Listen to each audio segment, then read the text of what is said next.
Hello and welcome to the online platform of Rouse Academy for competitive exams. And I, Pragya Pandey, welcome you all to our very special series on daily news review. So, without wasting any time, let's see what is in the news.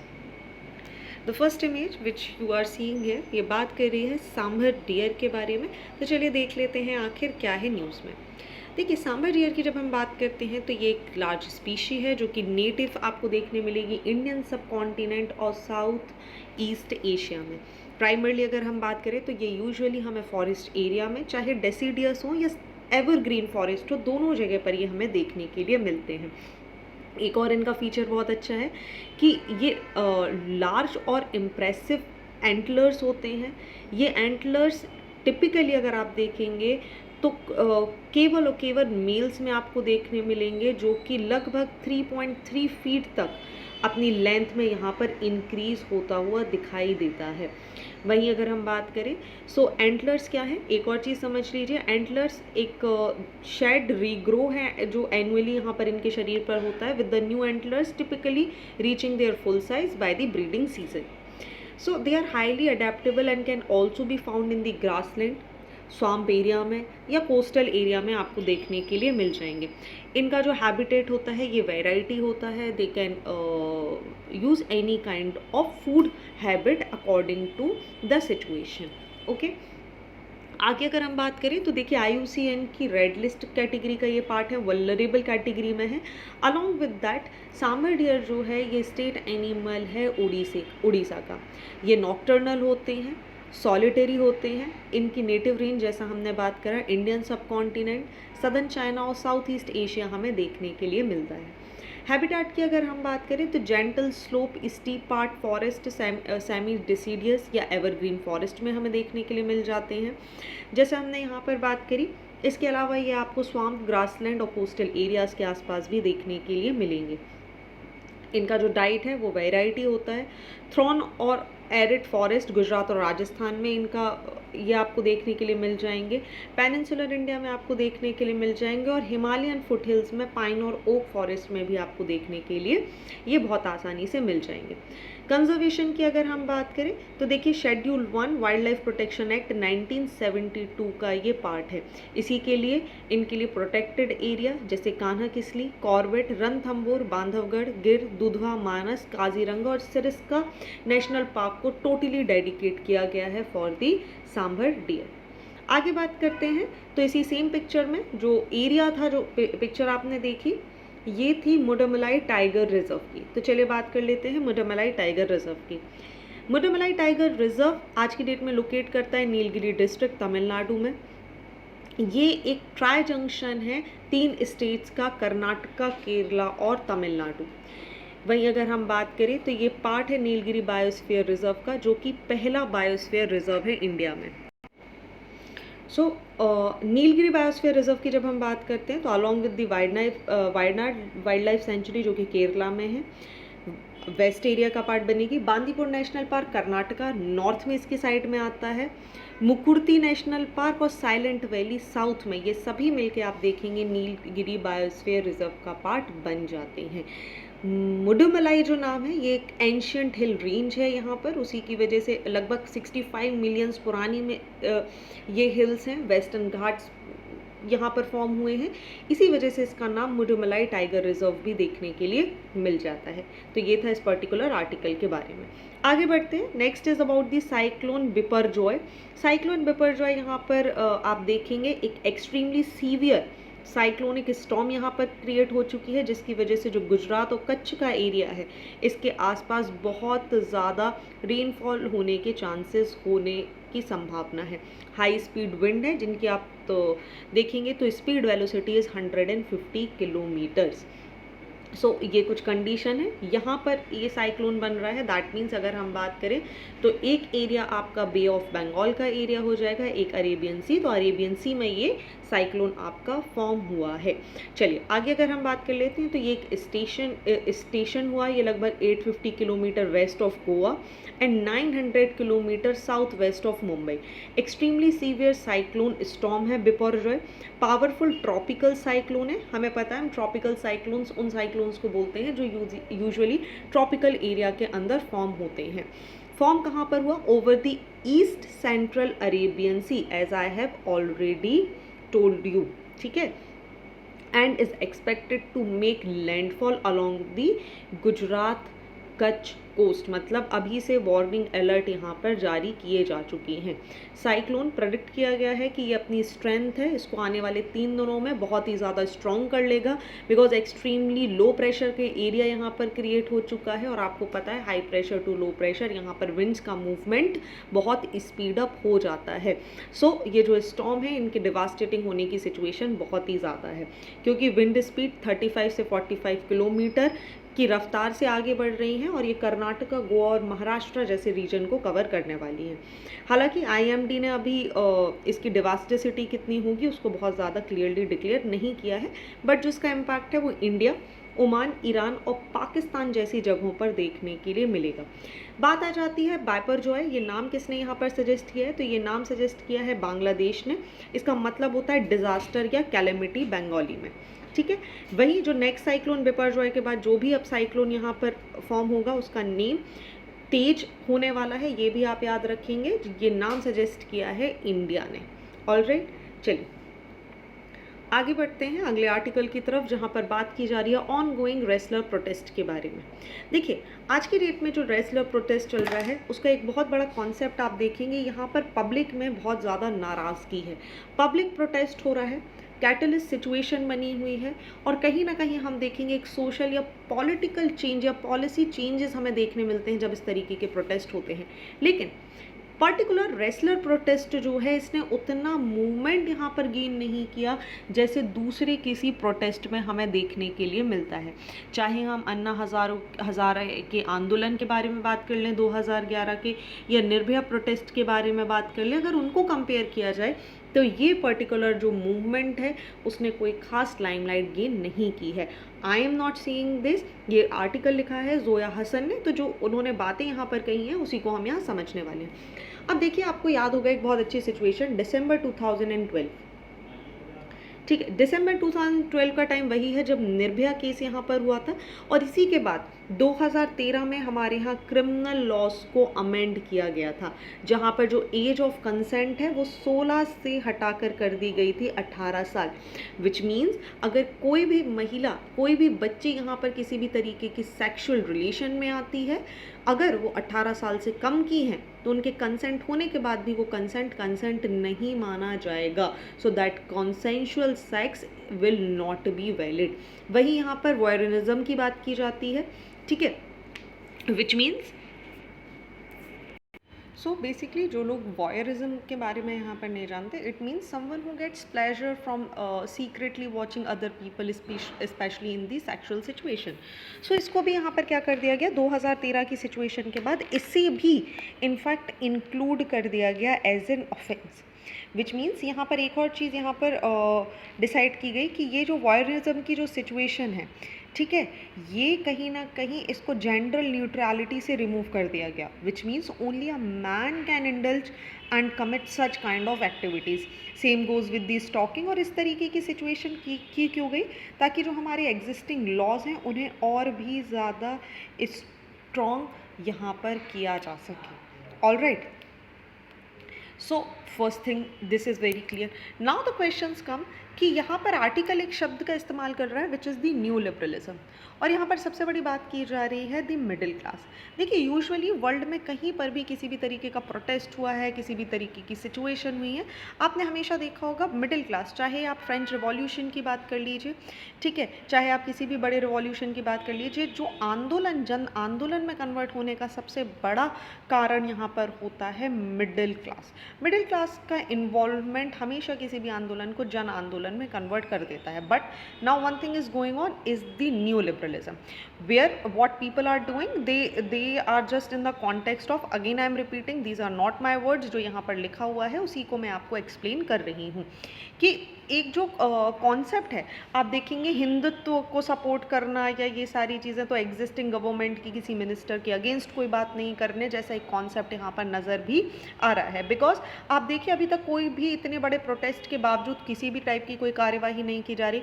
After supreme courts intervention यहाँ पर 2 मामले दर्ज किए गए।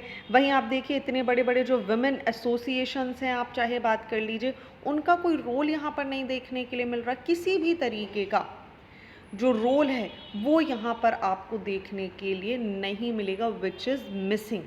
सो जो activist हैं, middle class है, जिसने अन्ना हज़ारे के आंदोलन को इतना बड़ा बनाया, निर्भया प्रोटेस्ट से एक सोशल चेंजेस लेकर आया, उनका जो कॉन्सेप्ट है वो आपको यहाँ पर मिसिंग देखने के लिए मिलेगा। Because the urban middle class is also well dispose to be new liberalism, as I have already told you, and because of this new liberal economy in the past 3 decades, you will see that middle class expands, and now what they are doing, they are not involving in this current situation because of the new liberalism and the Hindutva image. Okay, चलिए moving on to the next article. एक बहुत छोटा सा news था कल के paper में, जहाँ पर नेशनल ह्यूमन राइट कमीशन के बारे में बात की जा रही थी।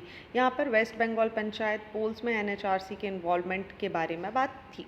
तो हमें क्या पढ़ना है, हमें सिर्फ जानना है नेशनल ह्यूमन राइट कमीशन के बारे में। इस तरीके की न्यूज़ हम क्यों ले लेते हैं कभी कभी, ताकि हमारा एक रिवीजन होता रहे। एनएचआरसी की बात करें तो 1948 में यूनाइटेड नेशन ने अडॉप्ट किया UDHR, which is the universal declaration of the human rights.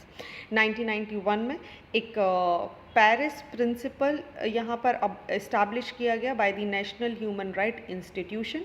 वहीं 1993 में यूनाइटेड नेशन ने अडॉप्ट किया कि ये जो पेरिस प्रिंसिपल हैं वो जनरल असेंबली में उन्हें रखे गए। 1993 में इंडिया ने इनेक्ट किया the protection of human rights act, और इसी की वजह से आप देखेंगे फॉर्मेशन देखने मिला आपको नेशनल ह्यूमन राइट कमीशन का, जिसका काम है प्रोटेक्ट करना ह्यूमन राइट्स को, अलाउ करना स्टेट गवर्नमेंट को स्टेट ह्यूमन राइट कमीशन को इस्टेब्लिश करने के लिए। So national human right commission India की बात करें तो एक स्टैट्यूटरी बॉडी है जिसको इस्टेब्लिश किया गया था 1993 में under the provision of the protection of human right act 1993। ये रिस्पॉन्सिबल है for the protection and promotion of the rights relating to life, liberty, equality, dignity of the individual, जिसको guarantee किया जा रहा है बाय द कॉन्स्टिट्यूशन, या जो एक तरीके से इंटरनेशनल कोवेनेंट्स के साथ मिलते हैं। ह्यूमन राइट्स क्या है, जो किसी भी व्यक्ति को इर्रिस्पेक्टिव कि उनका जाति क्या है, धर्म क्या है, लिंग क्या है, रेस क्या है, कुछ भी नहीं देखते हुए, जो उनके जन्म के समय ही उनके पैदा होते ही वो सभी को समान रूप से एक दूसरे को देखने के लिए मिलते हैं। जैसे राइट टू क्लीन एनवायरनमेंट भी आप इसका एक पार्ट काउंट करेंगे। So national human right commission के अगर हम कॉम्पोजिशन की बात करें तो यहाँ पर आपको देखने मिलेंगे एक चेयरपर्सन और 8 अदर मेंबर्स। ये 8 अदर मेंबर्स कौन से होंगे, 4 फुल टाइम मेंबर्स और 4 डीम्ड मेंबर आपको देखने के लिए मिलेंगे।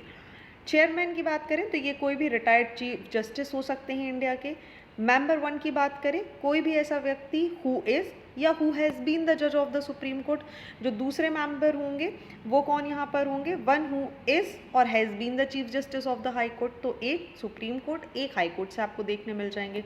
अदर 2 मेंबर्स यहाँ पर कौन से आपको देखने मिलेंगे, ऐसे व्यक्ति जिनको प्रैक्टिकल नॉलेज है, एक्सपीरियंस रहा है ह्यूमन राइट के मैटर्स में, वो यहाँ आपको देखने मिलेंगे।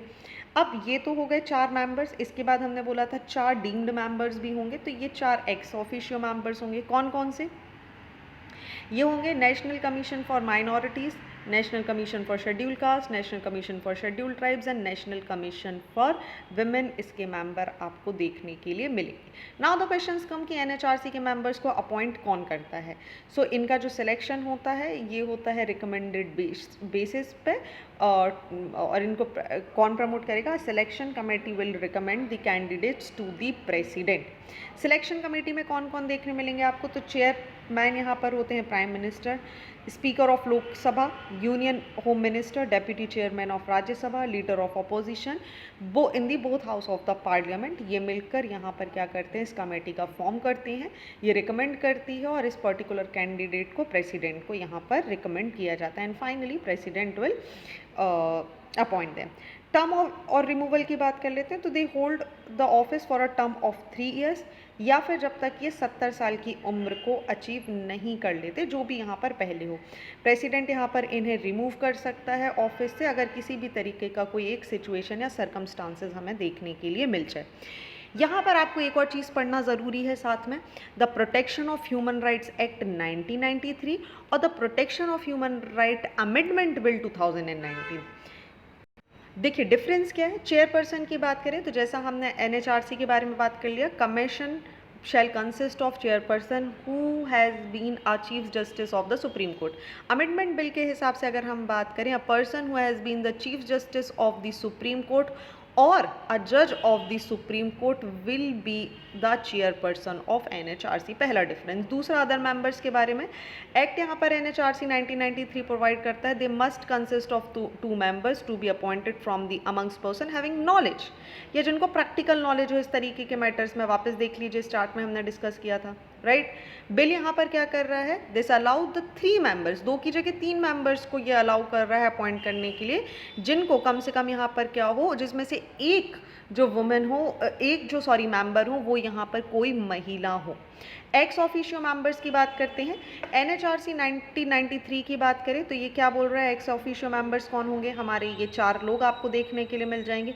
वहीं बिल क्या बात कर रहा है, it provides for the inclusion of the chairperson of the national commission for the backward classes, the national commission of the protection of child right and the chief commissioner for person with disability as the member of NHRC also. So this is also one of the major difference.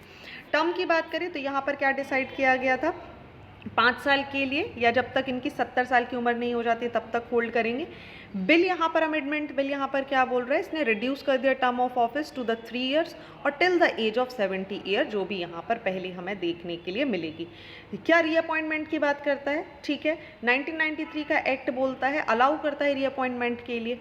वहीं यहाँ पर आप देखेंगे तो जो amendment bill है, this removes the 5 year limit for the reappointment. Okay, so these are the few differences जो आपको पता होना चाहिए। इसके अलावा खास बात क्या, देखिए वर्ल्ड टेस्ट चैंपियनशिप हमारे यहाँ कंडक्ट हो चुकी है 2023 and Australia beats India to win the world test championship and Australia becomes the first team to win all ICC titles. तो ये सबसे बड़ी चीज़ है जो प्रीलिम्स के लिए आपके लिए महत्वपूर्ण हो जाती है कि कौन सी कंट्री ऐसी पहली कंट्री है जिसने सारे के सारे आईसीसी टाइटल्स यहाँ पर जीते हैं। सो ऑस्ट्रेलिया बन गई है पहली कंट्री, ठीक है। 2021 से 23 की अगर हम बात करें तो ICC world test championship was the second edition to the ICC world test championship of the test cricket, जो कि 4 अगस्त 2021 को यहाँ पर शुरू हुआ था and finished with the final on 7 to 11 जून 2023। कहाँ पर हुआ है, ये ओवल में हुआ है। ओवल स्टेडियम कहाँ पर है, लंदन में आपको देखने के लिए मिलेगा। Okay, so these are the few points जो आपके प्रीलिम्स के लिए बहुत महत्वपूर्ण होते हैं। चलिए नेक्स्ट न्यूज़ के बारे में बात करते हैं, जहाँ बात की जा रही है that China could have as many ICBMs as US और Russia by turn of decade. ये यहाँ पर बात की जा रही है। देखिए चाइना ने इंक्रीज़ कर लिया है अपने न्यूक्लियर आर्सेनल को टू 410 वॉरहेड्स इन जनवरी 2023, जो कि पिछले साल जनवरी 2022 में केवल 350 थे। ये बात कहाँ से जाहिर हुई है, Stockholm international peace research institute ने ये जानकारी अपनी रिपोर्ट में दी है। चलिए पढ़ना क्या है, हम बात करने वाले हैं सिर्फ और सिर्फ सीप्री के बारे में। सीप्री क्या है, सीप्री जिसका फुल फॉर्म आपने जैसे देख लिया, Stockholm international peace research institute इसका नाम है। ये एक इंडिपेंडेंट इंटरनेशनल इंस्टीट्यूट है जो कि डेडिकेट है to research into conflict, armament, arm control and disarmament. Establish किया गया था इसको 1966 में, कहाँ पर, जो इसका नाम है स्टॉकहोम में। ये प्रोवाइड करता है डेटा, एनालाइज करता है, रिकमेंडेशन देता है, जो भी इसकी ओपन सोर्स नेटवर्क होते हैं, पॉलिसी मेकर्स को, रिसर्चर्स को, मीडिया को, और जो भी इंटरेस्टेड पब्लिक होती हैं, ये पूरी की पूरी जानकारी इन्हें यहाँ पर प्रोवाइड करता है। ओके, बाकी किस कंट्री के पास किस तरीके का स्टेटस है वो आपको यहाँ पर चार्ट में दिख जाएगा। ऑलराइट, चलिए नेक्स्ट आर्टिकल बात कर रहा है सेम सेक्स मैरिज के बारे में, जहाँ पे मोरालिटी वर्सेस इक्वालिटी की बात की जा रही है। देखिए रिसेंटली सुप्रीम कोर्ट इंडिया ने बहुत सारी जो पिटीशंस इनके सामने फाइल की गई थी सेम सेक्स मैरिज को लेके under the special marriage act, उसको यहाँ पर डिस्कस किया जा रहा है। स्पेशल मैरिज एक्ट 1954 प्रोवाइड करता है एक सिविल फॉर्म ऑफ मैरिज को, जहाँ पर कोई भी 2 couple who can not marry under their personal law, they can come together और वो यहाँ पर शादी कर सकते हैं। अब देखिए यहाँ पर सबसे बड़ा सवाल निकल कर आ रहा था, क्वेश्चन क्या था, सेम सेक्स मैरिजेस को लेकर, ठीक है। अब जैसा आपको पता है जब हम LGBTQ की यहाँ पर बात कर रहे हैं तो हमें 377 को भी याद रखना होगा। डिक्रिमिनलाइजेशन हो गया है 377 का ऑफ द आईपीसी, जो यहाँ पर पूरी तरीके से ख़त्म कर दिया गया था। ठीक है, अब जैसे ही ये ख़त्म हुआ है, दैट मीन्स कहीं ना कहीं आप क्या कर रहे हैं, आप वैलिडेटेशन दे रहे हैं कि yes, as a society we have expected कि this kind of sexual relationship या फिर जो उनकी एक्सेप्टेंस है वो हम यहाँ पर मान रहे हैं। ठीक है, सो पहली चीज़ आप याद रखेंगे, सेम सेक्स मैरिज होता क्या है। देखिए, सेम सेक्स मैरिज एक लीगल रिकॉग्निशन है मैरिज का between two individual of the same sex, जहाँ पर ग्रांट कर दी जाती हैं सेम सेक्स कपल को सारे जितने लीगल या सोशल रिकॉग्निशन होते हैं, राइट होते हैं, प्रिविलेजेस होते हैं, जो सारी चीज़ें किसी भी नॉर्मल एक महिला एक पुरुष के शादी करने पर, चाहे आप प्रॉपर्टी के राइट की बात कर लीजिए, इनहेरिटेंस के राइट की बात कर लीजिए, मेडिकल इमरजेंसी, ये जो भी चीज़ होती हैं, जो सारे चीज़ें यहाँ पर किसी नॉर्मल शादी में आपको देखने मिलते हैं, वही आपको सेम सेक्स मैरिज में देखने के लिए मिलेंगे। विच मीन्स अगर सेम सेक्स मैरिज को रिकॉग्नाइज कर दिया जाता है तो अराउंड दी वर्ल्ड आप देखेंगे जितने भी लोग हैं वो सारे उन सभी फ़ायदों को यहाँ पर देख सकते हैं जो यूजुअली नॉर्मल कपल्स को देखने के लिए मिलते हैं। इंडिया में बात करें तो देखिए अभी की डेट में ये लीगल नहीं है, हालांकि सेक्शन 377 ये Indian penal code which criminalize the homosexuality, इसको स्ट्रक डाउन कर दिया गया था by the supreme court of India in 2018 itself. एक लैंडमार्क डिसीजन आया फॉर द LGBTQ+ कम्युनिटी, जहाँ पर उनके राइट्स को यहाँ प्रोटेक्ट किया गया था। ठीक है, कहाँ पर कौन सा केस है याद रखेंगे, बहुत ही important landmark decision, yes, Navtej Singh Johar and the others versus Union of India 2018। इस लैंडमार्क वर्डिक्ट में सुप्रीम कोर्ट ने क्या बोला था, इन्होंने स्क्रैप कर दिया था जो कंट्रोवर्शियल सेक्शन है 377, लगभग 158 साल पुराना कॉलोनियल समय का ये लॉ था। ठीक है, on the consensual gay sex, this is the actual terminology, इसको यहाँ पर स्क्रैप किया गया। Section 377 which is the part of IPC which 1861, yes you are right, ये बैन करता था carnal intercourse against the order of the nature with any man women और the animal which was interpreted to refer to the homosexual sex. Supreme Court ने यहाँ पर क्या कर दिया, रिवर्स कर दिया इसको, और यहाँ पर उन्होंने डिसीजन दिया कि 377 जो इंडिपेंडेंसी है इनकी, इसको ख़त्म कर रहा है। जजमेंट डिलीवर करने वाली बेंच बहुत इंपॉर्टेंट है आपके लिए, जिसमें आपके chief justice of India, then chief justice of India Deepak Mishra, justice Rohinton Nariman, AM Khanwilkar, DY Chandrachud and Indu Malhotra जैसे जजेस इस बेंच का पार्ट थे। ओके, फर्स्ट थिंग ये आपको याद रखनी है। अब सेम सेक्स मैरिजेस को बार बार सवाल क्यों उठाया जा रहा है, देखिए आर्टिकल 14 और 15 जहाँ पे इक्वालिटी और नॉन डिस्क्रिमिनेशन की बात की जा रही है। जब यही चीज़ को पिटीशन फाइल की गई तो बात की गई कि हमारे इंडिपेंडेंट जो राइट हैं, जो इक्वालिटी है, वो यहाँ पर हमें देखने के लिए नहीं मिलती। हालांकि सुप्रीम कोर्ट ऐसे मामले पर न्यूट्रल रहा है, उन्होंने ये दिशा निर्देश दिए हैं, सबकी बात सुनी है, गवर्नमेंट की साइड से भी कुछ बातें रखी गई जहाँ पर बोला गया कि नहीं, इंडियन कॉन्टेक्स्ट में अगर आप बात करेंगे तो इस तरीके की चीज़ें मोरल नहीं है।